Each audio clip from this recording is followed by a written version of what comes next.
네, 오늘 우리에게 주시는 하나님의 말씀은 레위기 22장 10절부터 33절 말씀 보시겠습니다.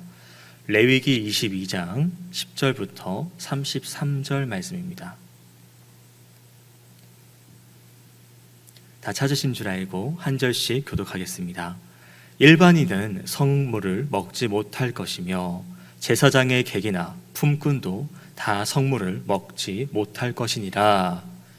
그러나 제사장이 그의 돈으로 어떤 사람을 샀으면 그는 그것을 먹을 것이며 그의 집에서 출생한 자도 그렇게 하여 그들이 제사장의 음식을 먹을 것이며 제사장의 딸이 일반인에게 출가하였으면 거제의 성물을 먹지 못하되 만일 그가 과부가 되든지 이혼을 당하든지 자식이 없이 그의 친정에 돌아와서 젊었을 때와 같으면 그는 그의 아버지의 몫을 먹을 것이나 일반인은 먹지 못할 것이니라. 만일 누가 부지 중에 성물을 먹으면 그 성물에 그것의 5분의 1을 더하여 제사장에게 줄지니라. 이스라엘 자손이 여호와께 드리는 성물을 그들은 속되게 하지 말지니 그들이 성물을 먹으면 그 죄로 인하여 형벌을 받게 할 것이니라. 나는 그 음식을 거룩하게 하는 여호와이니라. 여호와께서 모세에게 말씀하여 이르시되 아론과 그의 아들들과 이스라엘 온 족속에게 말하여 이르라. 이스라엘 자손이나 그 중에 거류하는 자가 서원 제물이나 자원 제물로 번제와 더불어 여호와께 예물로 드리려거든 되도록 소나 양이나 염소의 흠 없는 수컷으로 할지니 흠 있는 것은 무엇이나 너희가 드리지 말 것은 그것이 기쁘게 받으심이 되지 못할 것임이니라. 누구든지 서원한 것을 갚으려 하든지 자의로 예물을 드리려 하여 소나 양이나 여호와께 드리는 자는 기쁘게 받으심이 되도록 아무 흠이 없는 온전한 것으로 할지니 너희는 눈 먼 것이나 상한 것이나 지체에 배임을 당한 것이나 종기 있는 것이나 습진 있는 것이나 비루 먹은 것을 여호와께 드리지 말며 이런 것들은 제단 위에 화제물로 여호와께 드리지 말라. 양의 지체가 더하거나 덜하거나 한 것은 너희가 자원 제물로는 쓰려니와 서원 제물로 드리면 기쁘게 받으심이 되지 못하리라.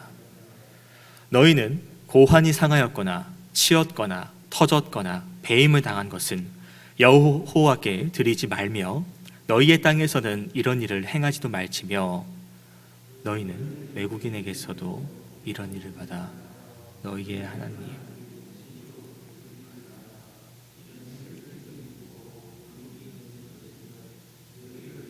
기쁘게 받으심이 되지 못할 것임이니라.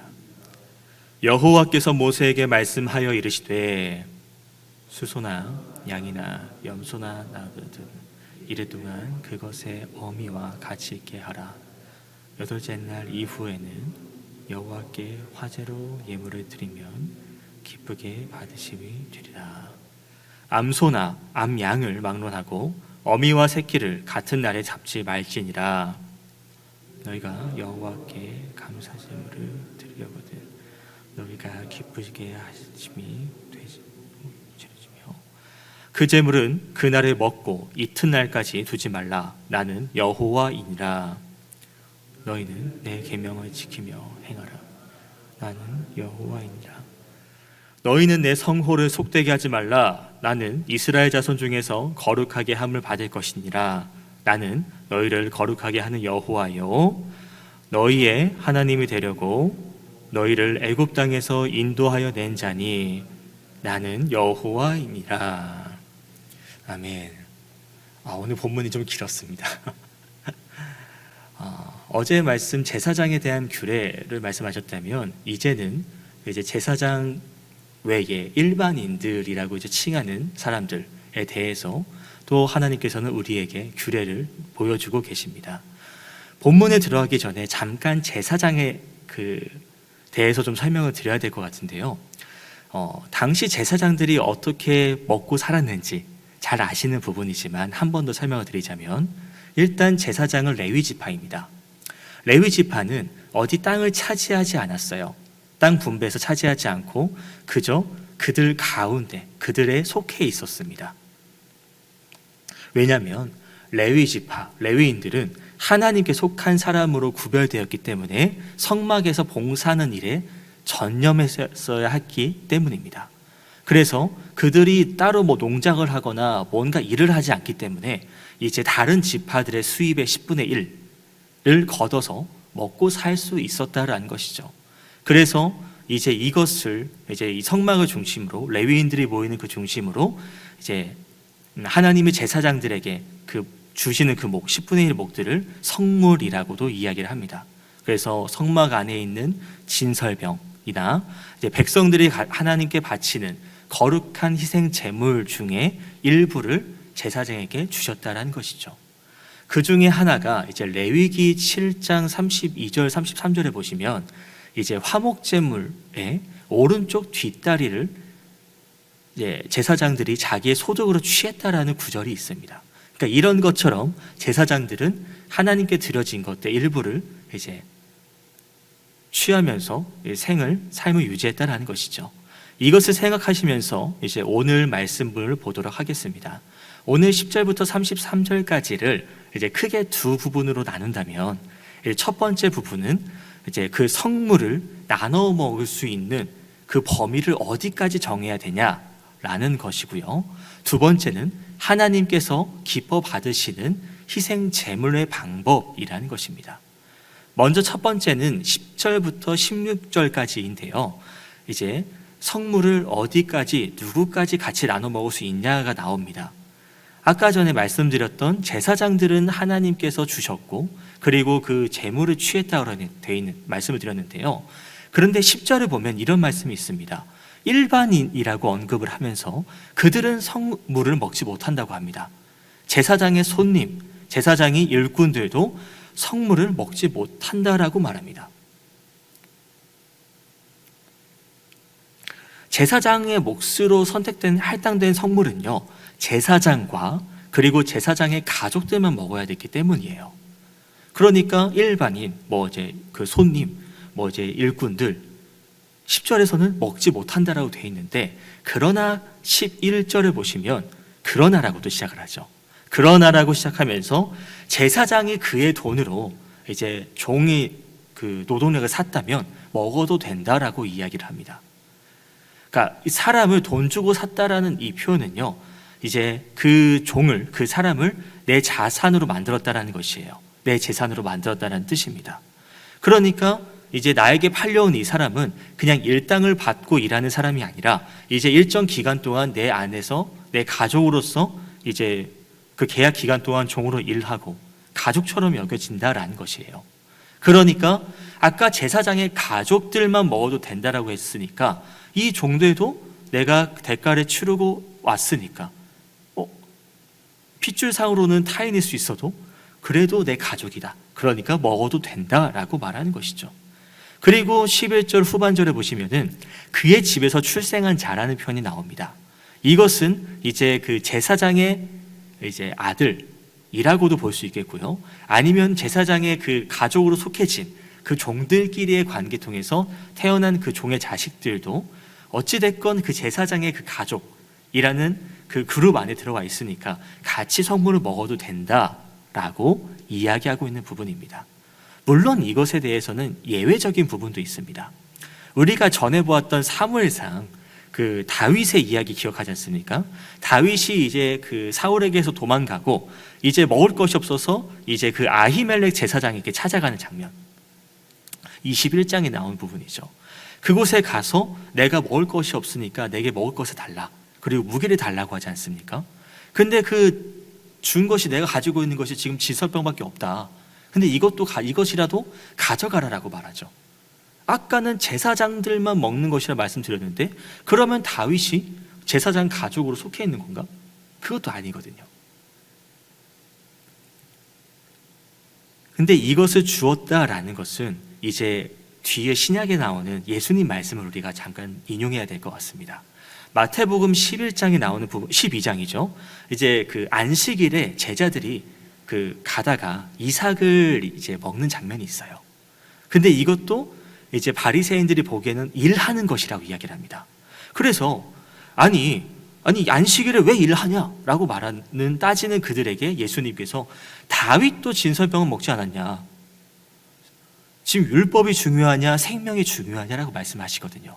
그러니까 이 지금 아히멜렉 제사장이 잘못했다, 다윗이 율법을 어겼다라기보다도 하나님은 그런 법보다도 일단 생명을 더 우선시하셨다라는 것이죠. 예수님께서도 이렇게 말씀하신 것을 보았을 때 말입니다.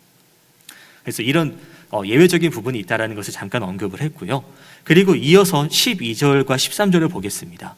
이제 아들들, 종들, 일꾼들에게도 같이 성물을 먹는다라고 말했는데 그 뒤에는 출가한 딸에 대해서 이야기를 합니다. 이제 레위 지파의 딸, 제사장의 딸이 결혼해서 나갔는데 이 결혼해서 나간 그 가족이 일반인이다. 여기서 일반인은 이제 레위 지파 외의 지파 사람들을 말합니다. 그러니까 다른 지파 사람들과 결혼을 했으니까 그러면은 이 제사장의 딸은 성물을 먹을 수 있을까요? 없을까? 여기서 성경은 먹을 수 없다라고 이야기합니다. 다른 지파와 결혼을 했기 때문에 너는 이제는 제사장의 가족이 아니라 그 다른 지파의 가족이 되었기 때문에 이제 구별되었다라는 것이죠. 그래서 제사장의 가족만 먹을 수 있는 성물을 먹을 권리를 박탈당했다라는 것입니다. 하지만 자녀도 없이 남편을 잃고 이혼을 당하고 그 외의 이유로 그 혼인 관계가 사라지게 되었다는 경우에는 다시 이제 제사장의 가족으로 돌아올 수 있습니다. 그리고 성물을 먹을 수 있는 권리가 회복됐다는 것이죠. 그러니까 생계를 또 유지할 수 있는, 생을 유지할 수 있는 그런 방법을 하나님께서는 주셨다라는 것입니다. 그렇게 이제 성물을 먹을 수 있는 먹을 수 있는 사람들의 그 제한된 사람들의 이야기 나눴는데요. 그런데 14절부터 이제 보면은 먹는 것을 주의해야 되는 것을 이야기합니다. 섭취하는 것에 따라서 징벌을 한다고 말씀을 하시는데요. 이제 14절을 보시면 이제 만에 누가 부재 중에 성물을 먹었을 때라는 말합니다. 내가 실수로 그런 성물을 먹었을 때에 누가요? 일반인이, 레위 지파가 아니라 일반인이 실수로 성물을 먹었을 때는 이제 그것을 어떻게 하면 좋냐? 이제 그 성물에다가 그것의 5분의 1이 되는 것을 제사장에게 바치라라고 말합니다. 속건제를 드리는 부분인데요. 그리고 또 그렇게 하면서 이제 자신의 잘못을 용서를 받는 것이고, 그 다음에 16절 넘어가서 보시면은 이제 일부러 하는 부분이 나옵니다. 이제 일부러 하나님 그 말씀을 어기는 자, 고의로 선물을 범하는 자는 민수기 18장 32절인가요?를 보시면 사형이라는 말이 나옵니다. 하나님 말씀을 내가 무시했을 때, 가볍게 여기게 되면 사형을 한다는 것이죠. 왜 이렇게 하나님이 하실까? 그것은 15절에 나오는 성물이라는 것은 거룩한 것입니다. 근데 이 거룩한 것을 내가 실수면 그래도 괜찮지만 일부러 무시하고 더럽힌다는 것은 하나님의 거룩성을 먹칠하는 것이거든요.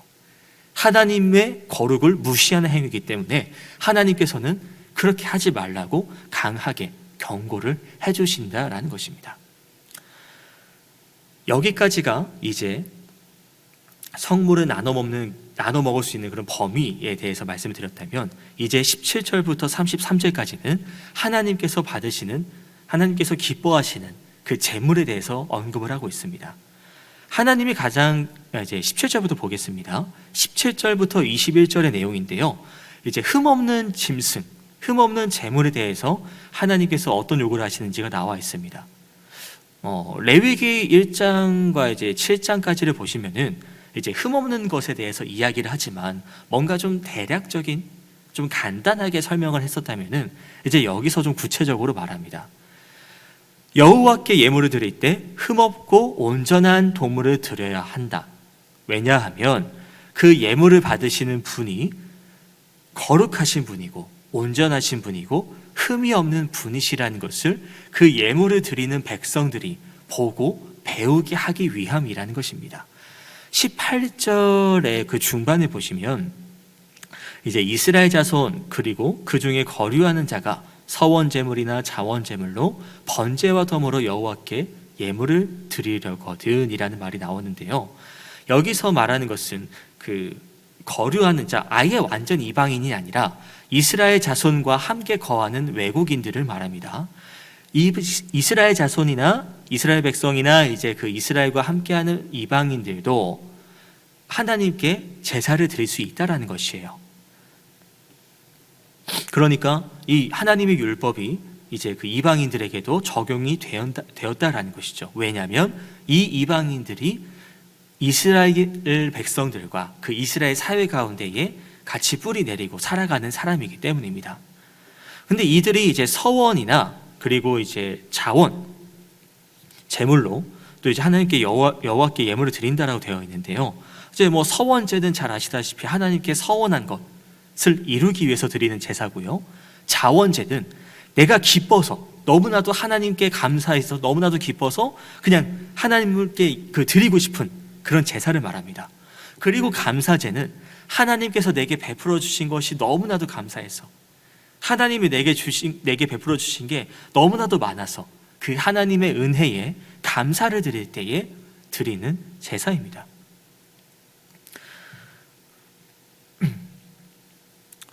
그런데 이 제사를 드릴 때에 19절과 20절에 보시면 하나님께서 기뻐하실 수 있도록 하나님께서 기쁘시게 받을 수 있도록 흠 없는 것에 대해서 이야기를 하고 있단 말입니다.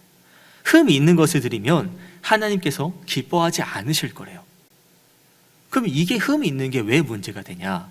앞서 말씀을 드렸지만 하나님은 이제 순결하신 분입니다. 거룩하신 분입니다. 흠이 없으신 분입니다. 근데 흠이 있다라는 것은 뭔가 흠집이 있고 상처가 있고 어떤 뭔가 문제가 있다라는 것이에요. 이제 이것을 포괄적으로 설명을 드리면 크게 얘기하면 정상이 아닌 것이에요. 뭔가 이상함이 있는. 그런데 이것을 하나님께 드린다라는 것은 이제 두 가지가 드러납니다. 이 하나님께 어떤 마음가짐을 가지고 있냐라는 것이에요. 정말 그 하나님께서 주신 것에 감사하고 기쁘고 내가 하나님께 서원한 것을 드리려고 나가는 중인 건데 이 정도면 되겠지 뭐. 온 힘을 다한 정성을 다한 그런 예배가 아니라 그냥 적당하게 타협한 예배라는 것입니다. 그래서 제물 드리는 것도 적당한 제물로 완전 흠없는 것이 아니라 적당한 걸로 드린다라는 것이죠.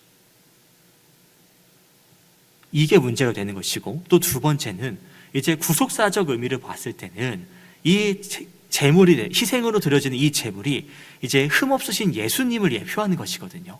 그런데 계속 드려지는 이 제물들이 흠이 있는 것이라면 이것을 예수님이라고 드러내야 되는데 예수님이 흠 있는 것이라고 말하면 안 되는 거지 않습니까? 그러니까 하나님께서는 흠 없는 것으로 가지고 와야 된다. 그래야지 내가 기뻐한다라고 말씀을 하시는 것이죠. 그런데 이제 네, 그렇습니다. 그리고 이 흠없는 온전한 것을 봤을 때에 하나님이 그러면 정말 이 제물의 가치를 보시는 걸까요? 정말 완전 깨끗하고 하나님이 무슨 이제 그 완벽한 뭔가 그런 청결에 완전 민감하셔서 조금이라도 흠없으면 이건 내가 마음에 안 든다고 거절하시는 것일까? 앞서 말씀드렸던 그 마음의 그 사람의 정성, 마음의 정성과 그리고 예수님을 말씀드렸는데요. 그 히브리서 10장 우리가 봤던 말씀이죠. 10장 5절을 보면 하나님은 제사와 예물을 원치 않으시다라고 또 이야기하십니다. 구약에서는 제사를 말씀하셨는데 왜 여기서는 갑자기 또 신약에서는 왜 원하지 않으신다고 말씀하실까요? 이것은 무슨 말이냐면 이 제물을 드림으로 내가 대가를 치러서 내 죄를 용서받는다. 그러면 하나님과 거래 관계다. 그렇게 인식되지 않으려고 하신다라는 거예요. 만약 이렇게 되면 어떤 의미로는 이제 면죄부와 같습니다. 내가 돈을 내서 면죄부를 사서 이거를 드리면 내가 죄 용서를 받는 거예요. 물론 그런 의미가 아닌 걸 잘 알고 계시겠지만 그렇게 오해받을 수 있다는 것입니다. 그러니까 하나님은 이제 그 내가 예물과 그 제사를 싫어한다라고 히브리서 10장에 말씀하신 것은 무엇이냐면 이 제물로 인해서 이 제물 바침으로 내가 용서받는다. 뭐 하나님과 교제 그걸로 끝나는 것이 아니라 이제 이 재물이라는 것이 나중에 그 예수님을 드러내는 것이고 너희가 이렇게 그 피 흘림을 통하여서 너희 죄의 그 무거움, 너희가 순결해야 되는, 너희가 거룩한 백성으로 살아야 된다는 것을 계속해서 깨닫게 하시려는 하나님의 뜻이 담겨져 있다는 것입니다. 이것을 기억하면서 또 22절을 보시면 되겠습니다. 흠없는 것에 대해서 더 이야기하시는데요. 이제 뭐 상처 나는 거, 신체가 절단 나는 거, 종기가 있고 피부병이 있는 것들을 드리지 말라. 이것은 앞서 말씀드렸던 너희가 이런 흠 있는 재물을 드리게 되면 너희가 거룩한 백성이 되지 않는다라는 것을 이야기하는 거예요. 너희가 이렇게 흠 있는 것을 드리게 되면 이 죄 용서받는 것, 피 흘림이라는 것, 그것에 대해서 너희가 구별된 것을 깨닫지 못한다라는 것입니다.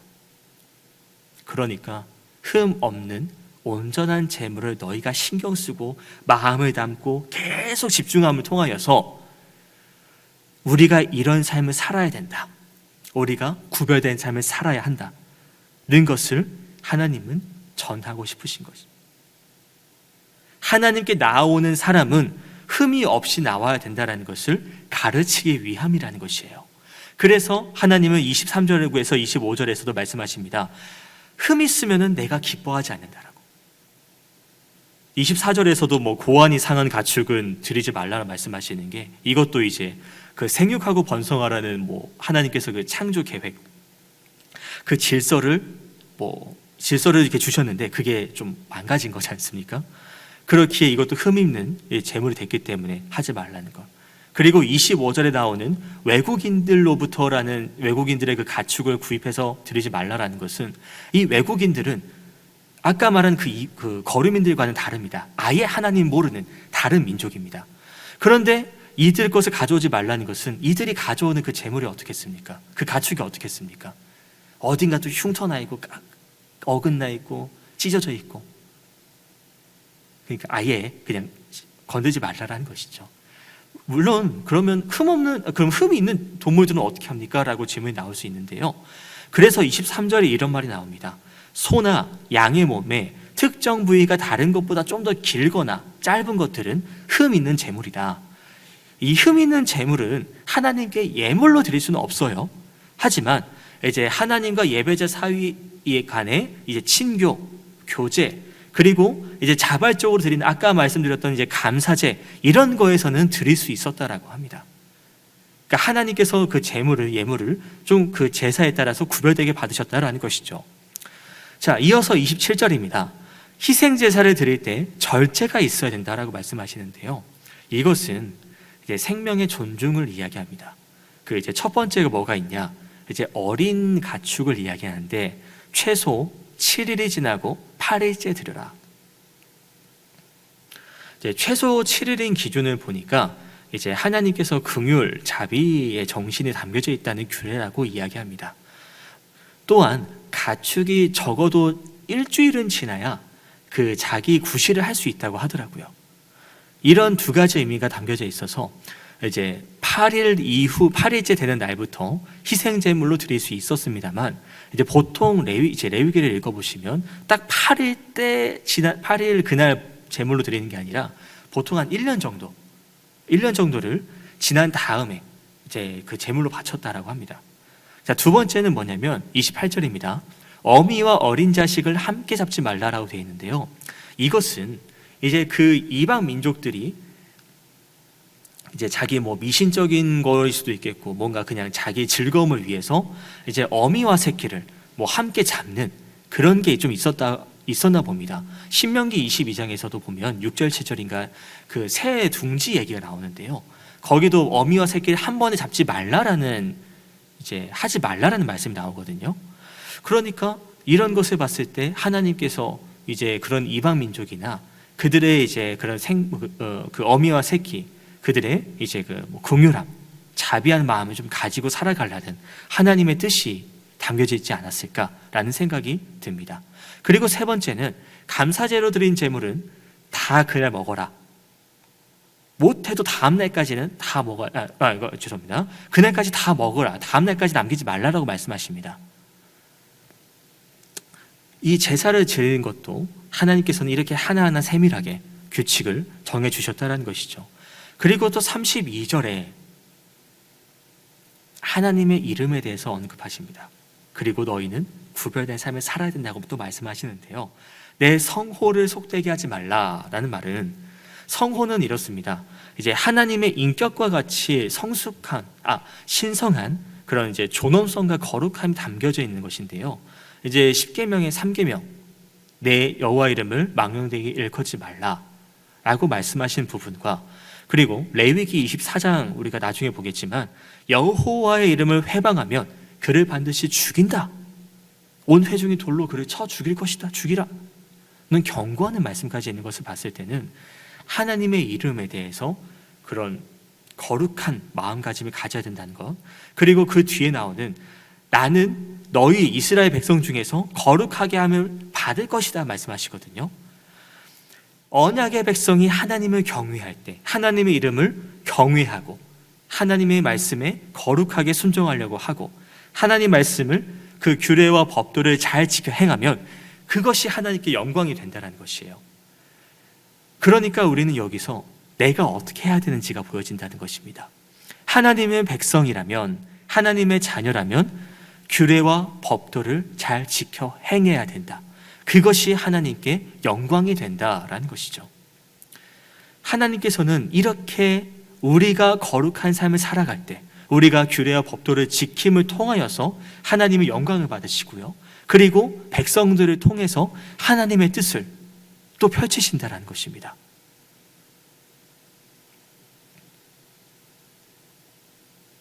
이게 오늘의 말씀이에요.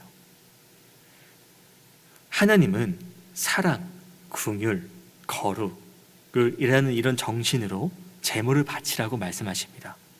이방인들의 그런 재물, 이방인들의 그런 잘못된 풍습은 담지 말라고 하십니다. 하나님은 우리가 세상과 동화되는 것이 아니라 딱 하나님의 백성답게, 거룩한 자녀 백성답게 살기를 바라시는 분입니다. 그렇기에 어떤 의미로는 너무나도 많은 규례고 너무나도 복잡한 명령으로 보이지만, 그렇게 하지 않으면 우리가 순간적으로 넘어지고 순간적으로 흔들리기 때문에 하나님께서는 정말 하나하나 다 이렇게 정해주신 게 아닐까 생각됩니다. 이것은 우리를 억압하고 묶으려는 것이 아니라 우리가 잘못되지 않도록, 우리가 정말 거룩하고 구별된 삶을 살아갈 수 있도록 바르게 살기 위해서 하나님이 정해주신 것이라는 것이죠. 오늘 말씀을 묵상하실 때에 하나님이 나에게 어떤 제사를 바라실까? 어떤 마음가짐으로 나오길 원하실까? 이 땅에 살아가면서, 이 세상에 살아가면서 어떤 구별된 삶을 살기 원하신지, 내가 어떻게 거룩하게 살아가야 할지 한번 생각해보는 시간이 되셨으면 좋겠습니다. 자, 개인적으로 묵상하시겠습니다.